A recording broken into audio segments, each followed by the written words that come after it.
हाँ साथियों, तो कल हम क्या पढ़ रहे थे? आज हम बच्चा उदय सिंह को लेकर कल बात हो चुकी है, तो आज हमारी चर्चा होगी महाराणा प्रताप को लेकर। तो आज का टॉपिक है हमारा महाराणा प्रताप। महाराणा प्रताप। समय, अगर देखिए सीक्वेंस ये जरूरी होता है याद रखने के लिए।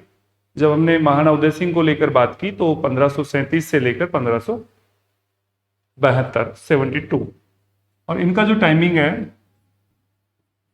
72 से 1597। तो आज हम प्रताप जैसे व्यक्तित्व पर आपसे बात कर रहे हैं, तो सबसे पहले तो आज प्रताप के बारे में आप लोगों से बात कर ली जाए। प्रताप राजस्थान के इतिहास में एक बहुत ही महत्वपूर्ण व्यक्ति है, और राजस्थान का ऐसा एक भी कोई प्रतियोगी परीक्षा नहीं है जिसमें प्रताप अथवा प्रताप के रिलेशन में ध्यान में रखते हुए कोई सवाल नहीं पूछा जाए। क्योंकि अगर अकबर का भी राजपूताने से कहीं कनेक्शन है, तो प्रताप एक ऐसी स्थिति है कि वो अकबर के विपरीत एक बड़ी महान शख्सियत रही है। और वो राजस्थान की राजनीति नहीं, जब आप अकबर पढ़ोगे तो भारत की राजनीति में भी उसका सवाल बनता है। तो प्रताप, अच्छा दो बातें मैं आपको बता देता हूं कि प्रताप का जो जन्म हुआ 9 मई 1540 को। हमारा जो एक कुंभलगढ़ है, इस कुंभलगढ़ में प्रताप का जन्म हुआ है। बादल महल के अंदर एक कचहरी है, जूना कचहरी, और उस जूना कचहरी में प्रताप पैदा हुए। मां जयवंता बाई पाली के सोनगर अखेराज की बेटी हैं। पिता महाराणा उदय सिंह, बचपन का नाम कीका, क्योंकि छोटे समय में ये भीलों के बच्चों के साथ में रहे तो इनको कीका के नाम से जाना जाता है।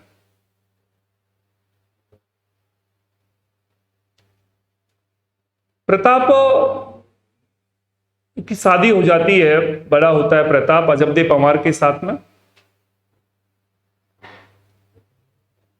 अजबदे पंवार बिजोलिया से ताल्लुक रखती है। बिजोलिया के ठाकुर रामरख पंवार की बेटी हैं।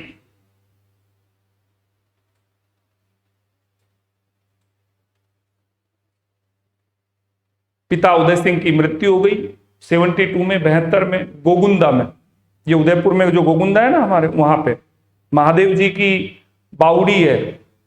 वहां पर कभी आप जाएंगे तो आप देखना, वहां पे महादेव जी की बावड़ी पे उनका अंतिम संस्कार वहां पे किया गया। वहीं पर गोगुंदा में महाराणा उदय सिंह की छतरी है।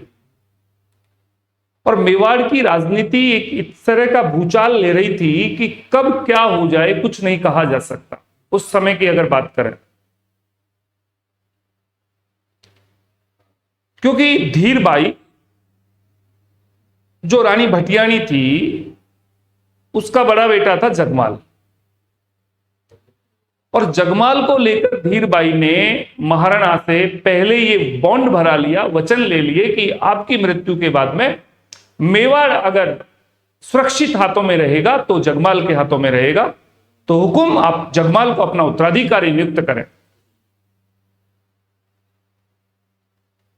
जयवंताबाई के प्रभाव में आकर उदय सिंह ने, सॉरी, धीरबाई के प्रभाव में आकर उदय सिंह ने जगमाल को अपना उत्तराधिकारी नियुक्त कर दिया। पूरे मेवाड़ में बात फैल गई। लेकिन राजपूताने की ये परंपरा रही है, और ये मेरे हिसाब से एक बहुत बड़ी परंपरा भी है, अच्छी परंपरा भी है, कि जो ज्येष्ठ पुत्र है वो ही राज्य का अधिकारी होगा। क्योंकि हमारे हिंदू धर्म में, हमारी सनातन परंपरा में जो बड़ा बेटा होता है वही पिता को मुखाग्नि देता है, उसी के राज तिलक होता है, आज तक होता हुआ आया है। तो सरदारों की अगर बात करें, मेवाड़ ठिकाने के जो सरदारों की हम बात करें,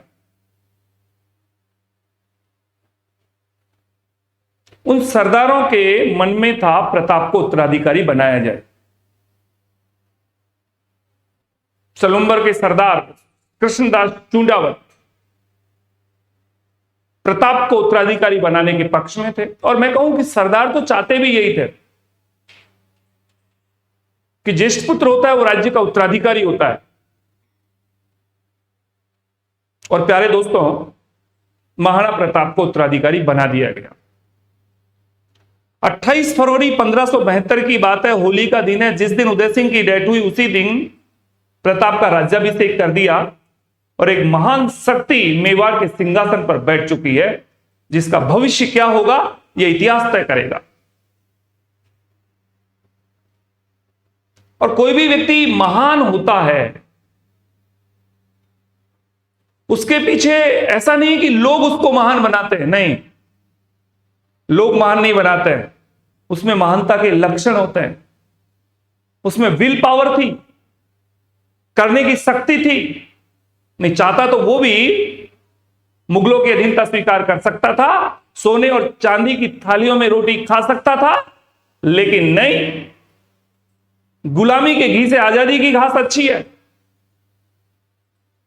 और प्रताप को अगर महान बनाता है तो सबसे बड़ी बात यह है कि प्रताप के सामने दुश्मन कौन है उसका। अगर उस दुश्मन की बात की जाए, अकबर की बात की जाए और प्रताप की बात की जाए, तो दोनों में इतना बड़ा अंतर है कि वो एक पूरे हिंदुस्तान का शहंशाह है और उसके मुकाबले में मेवाड़ एक छोटी सी रियासत है। हिंदुस्तान का शहंशाह इधर मेवाड़ जैसी एक छोटी सी रियासत, और आप लड़ाई किससे लड़ रहे हो? सबसे बड़ी बात तो यह है, हिंदुस्तान के शहंशाह से आप लड़ाई लड़ रहे हो, और उससे लड़ाई लड़ने के लिए आपको उतनी बड़ी सोच रखनी होगी। तो सोच के मुकाबले में प्रताप अकबर से कमजोर नहीं था। क्षेत्र में कमजोर हो सकता है, सैनिक शक्ति में कमजोर हो सकता है, लेकिन विल पावर में प्रताप कमजोर नहीं था। और प्रताप की जो विल पावर है वो प्रताप को महान बनाती है। आज राजपूताने का इतिहास जब पढ़ाया जाता है, प्रताप जैसा व्यक्ति जब हम पढ़ाते हैं तो हमारा रोम रोम रोमांचित हो जाता है कि एक ऐसे व्यक्ति ने राजस्थान की इस धरती पर जन्म लिया कि उस व्यक्ति की वजह से आप और हम आज इस राजपूताने पर गर्व करते हैं। और हमें गर्व होना चाहिए कि हमारी जमीन पर ऐसे युग पुरुषों ने जन्म लिया है, यहां पर खेले हैं, कूदे हैं, पले हैं, बड़े हैं, इस मेवाड़ अंचल में जगह जगह गए हैं। और सबसे महत्वपूर्ण बात दोस्तों, सबसे महत्वपूर्ण बात, प्रताप में एक बहुत अच्छा गुण क्या था कि भीलों के घरों में बैठकर रोटी खाने वाला था प्रताप। राजा का बेटा होगा, राजसी वैभव निश्चित रूप से राजा के बेटे के पास में होते हैं, लेकिन प्रताप की जो लगाव था वो मेवाड़ के लोगों के दिलों में प्रताप का लगाव था, और प्रताप से मेवाड़ के लोग लगाव रखते थे। नहीं किसी राजा के लिए घर छोड़ दें। आज ये गाड़िया लोहार जिन्होंने अपने घर बार छोड़ दिए, किसके लिए छोड़ दिए? आज तक ये कहावतें सुनते आते हैं कि गाड़िया लोहारों ने प्रताप की वजह से अपने घर छोड़ दिए कि जब तक राणा को महल नहीं मिलेंगे तब तक हम भी महलों में नहीं रहेंगे। पूरे वर्ल्ड के इतिहास में ऐसा कोई किस्सा मुझे बता दो, प्रताप जैसा किस्सा, कि मेवाड़ के लोगों ने घर छोड़ दिए कि हमारा महाराणा तो थालियों में रोटी नहीं खा रहा है, घास की पत्तलों में रोटियां खा रहा है, घास की रोटियां खा रहा है, और हम रोटियां खाएं नहीं। हमारा महाराणा अगर जंगलों में घूम रहा है तो हम भी जंगलों में घूमेंगे। महाराणा बड़े ताकत, ये एक अपने आप में एक बड़ी बात है। कोई किस्सा अगर हो पूरे वर्ल्ड की हिस्ट्री में तो आप मुझे बता दीजिए। तो प्रताप को अलग करती है वो विशेषताएं। तो अगर एक सीधे अर्थों में बात करूं, लोकतंत्र जिसमें होता है कि लोगों का एक मत, और राजतंत्र जिसमें राजा का बेटा राजा, आनुवंशिकता के हिसाब से प्रताप राजा बनने का अधिकारी था। लेकिन प्रताप को अगर उस समय अगर चुनाव भी होते हैं ना बच्चों, जगमाल के बीच में और प्रताप के बीच में अगर लोगों से वोट डलवाए जाते ना, तो यकीन मानिए प्रताप इतने वोटों से जीतता आप पूछो मत। क्योंकि अगर लोकतंत्र और राजतंत्र का मिश्रण अगर आपको राजस्थान के इतिहास में, भारत के इतिहास में देखने को मिलेगा तो केवल प्रताप है, कि जनता भी जिसको चाहती थी। 1570 का नागौर दरबार हुआ, महाराणा उदय सिंह का शासन था। उदय सिंह ने अधीनता स्वीकार नहीं की, और उस उदय सिंह ने जो अधीनता स्वीकार नहीं की उस परंपरा को प्रताप ने भी जारी रखा। ऐसा नहीं है कि बाप के खून को लजा दिया वो प्रताप ने, नहीं।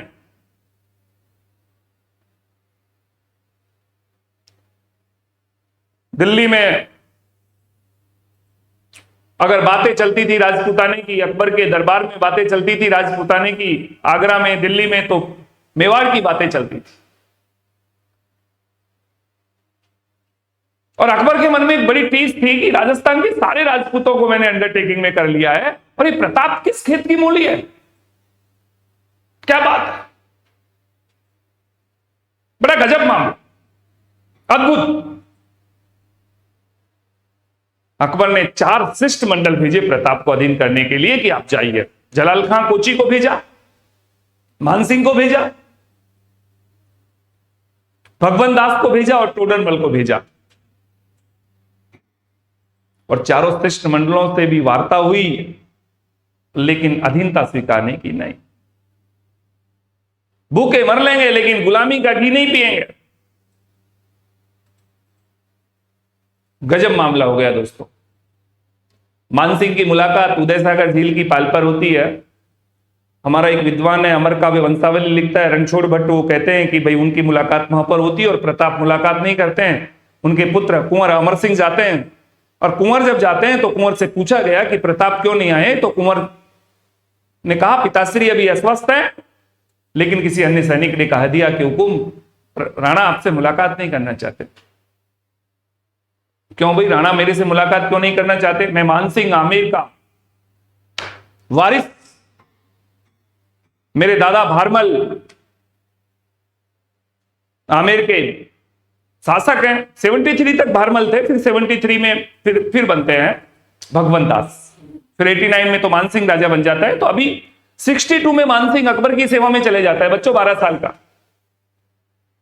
और मैं आपको एक बात बता देता हूं कि मानसिंह भी कमजोर व्यक्ति नहीं है। अगर व्यक्तित्व, पर्सनालिटी की बात की जाए, वो अलग बात है कि उनके रिलेशन उनके बाबा परदादाओं ने मुगलों से कर दिए, उनके दादा ने मुगलों से रिलेशन कर दिए, तो सीधी सी बात है वो मुगलों के वफादार रहे हैं, इसमें कोई शक नहीं। लेकिन व्यक्तित्व के हिसाब से मानसिंह भी कमजोर नहीं है। लेकिन राजपूताने में जब बात आती है तो ऊंच नीच की बात आई जाती है राजपूतों में। और ऊंच नीच की बात में जब उस सैनिक ने कहा कि आपसे राणा मुलाकात नहीं करना चाहते, भाई क्यों, राणा मेरे से मुलाकात क्यों नहीं करना चाहते? कि आपको राणा अपने बराबर बैठने का समझते नहीं कि आप राणा के बराबर बैठे, क्यों, हम में क्या कमी है ऐसी? तब सैनिक ने कहा कि ये तो आपको ही पता है, ये मेवाड़ है, और मेवाड़ के महाराणाओं ने कभी अपना सिर नहीं झुकाया, मुगल हो चाहे कोई और हो। और आपने तो हुकुम अपनी बहन बेटियों का ब्याह मुगलों के साथ किया है। मानसिंह के अंदर टीस पैदा हो गई कि कुछ भी हो, बौखला गया मानसिंह, क्योंकि सच कड़वा होता है। सच सुनने के लिए साहस चाहिए। तो कुल मिला के मानसिंह के मन में भी टीस थी। और फिर मुलाकात करते हैं अकबर से, मैगजीन दुर्ग में मुलाकात होती है, योजना बनाई जाती है युद्ध की, और फिर होता है एक खतरनाक युद्ध 18 जून 1576 को। और इस युद्ध में एक तरफ से मानसिंह, एक तरफ से आसफ खां, एक तरफ से पूंजा भील, और एक तरफ से हाकिम खां सूर। हाकिम खां सूर और पूंजा भील प्रताप के सेनापति, आसफ खां और मानसिंह अकबर के सेनापति। खतरनाक युद्ध होता है। मानसिंह के हाथी का नाम था मर्दन, प्रताप के घोड़े का नाम था चेतक। जबरदस्त युद्ध होता है। प्रताप के खेमे की ओर से रामप्रसाद ने भी भाल किया। अकबर के हाथी का नाम था हवाई बच्चों, ध्यान रखना आप इस बात का। जबरदस्त युद्ध होता है। युद्ध हुआ, महाराणा प्रताप युद्ध में घायल हो जाते हैं। राव झाला बीदा यानी मानसिंह मेवाड़ का राजमुकुट अपने सिर पर धारण करते हैं और महाराणा को सुरक्षित युद्ध स्थल से बाहर भेजते हैं। नीला घोड़ा रातवार मारा, मेवाड़ी सरदार राणा, सुनता ही जा जो जी, ओ जी तो राणा सुनता ही जा जो जी। ये गीत तो आपने सुना ही होगा। और इतनी जबरदस्त बात होती है दोस्तों कि बलीचा में 22 फीट लंबा नाला, चौड़ा नाला पार करते समय चेतक घायल हो जाता है और मृत्यु को प्राप्त हो जाता है। चेतक शहादत दे देता है अपने मालिक के लिए। चेतक जैसा घोड़ा भी इतिहास में स्वर्णिम अक्षरों में लिखने में आ गया, क्योंकि चेतक किसका घोड़ा था, सवाल यह बनता है। प्रताप के साथ जो भी है ना, लिखने में आ गया इतिहास में। तो ऐसे लोगों के साथ रहने से भी आदमी महान हो जाता है, सही अर्थों में बात किया जाए। अच्छे लोगों का साथ निश्चित रूप से आपको अच्छा बना देता है। आने वाली पीढ़ियां, नहीं तो किसी के घोड़े पड़े जाते हैं क्या? आगे कितने घोड़े थे, कितने राजा हुए, किसको पढ़ा जाता है? लेकिन प्रताप के घोड़े चेतक को पढ़ा जाता है, रामप्रसाद हाथी को पढ़ा जाता है। क्यों? कोई तो चीज है, चीज यही है, संगत किसके साथ है। हल्दी घाटी का युद्ध महाराणा प्रताप जैसे योद्धा ने जीता। फारसी इतिहासकार अकबर को विजेता बताते हैं, लेकिन नहीं, प्रताप को जीवित या मृत चाहते थे और दोनों ही चीजों में पॉसिबिलिटी नहीं हुई। मानसिंह को धिक्कारा अकबर ने, कितनी सेना ले जाने के बावजूद एक मेवाड़ जैसी सामान्य सी रियासत के महाराणा को आपने अपने अधीन नहीं किया।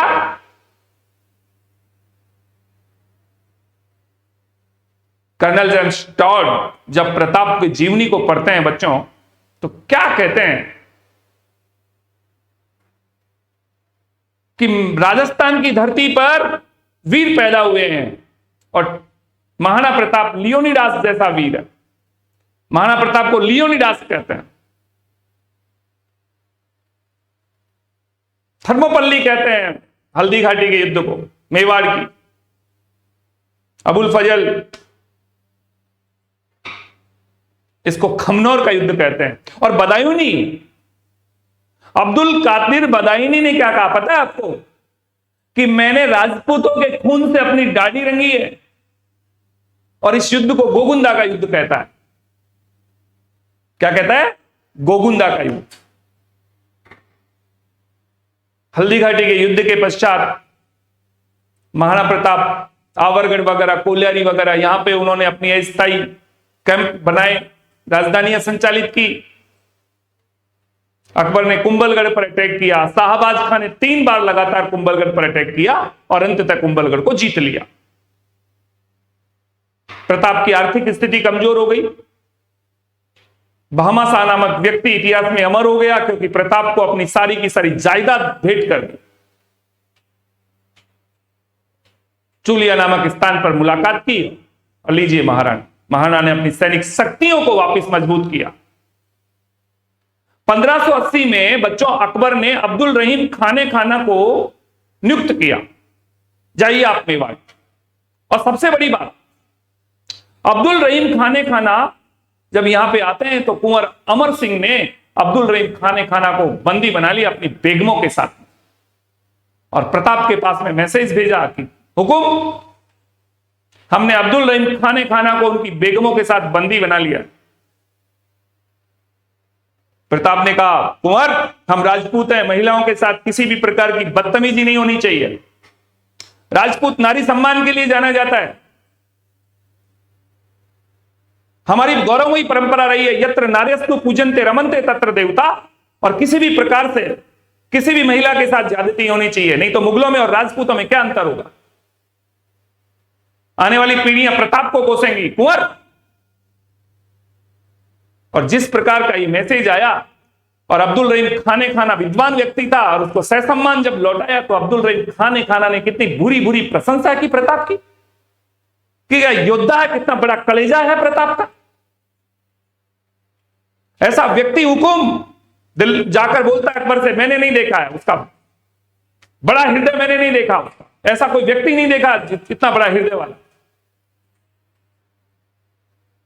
लेकिन अकबर के मन में तो एक ही चीज, महत्वाकांक्षी अकबर भी था, प्रताप को अधीन करना चाहता था। 4 थाने स्थापित कर दिए, दिवेर है, देबारी है, देसुरी है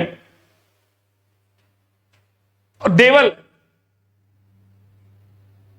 देबारी नामक स्थान मजबूत, दिवेर मजबूत, चारों तरफ पड़ा। दिवेल डूंगरपुर, दिवेर राजसमंद, देबारी उदयपुर, देशूरी पाली। महाराणा ने कुंवर के नेतृत्व में एक सैनिक अभियान भेज दिया दिवेर पर, जाओ अटैक। दिवेर पर युद्ध हुआ। दिवेर का थानेदार कौन था? अकबर का सुल्तान था।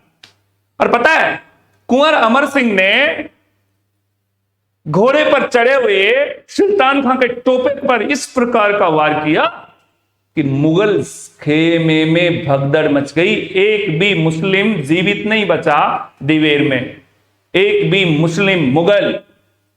इतना बड़ा खतरनाक युद्ध था। और कर्नल टॉड ने जब इस युद्ध को पढ़ा तो इसको कहा मेवाड़ का मैराथन। प्रताप को उसका विल पावर बड़ा बना। 1584 में जगन्नाथ कछुआ के नेतृत्व में एक सैनिक अभियान भेजा। यह अकबर का अंतिम सैनिक अभियान था। इसके बाद में अकबर ने बिल्कुल प्रताप की ओर ध्यान नहीं दिया। इतनी ताकत प्रताप की ओर लगा रहा हूं, इतनी ताकत अगर दक्षिण में लगाऊंगा तो निश्चित रूप से और फतेह करूंगा।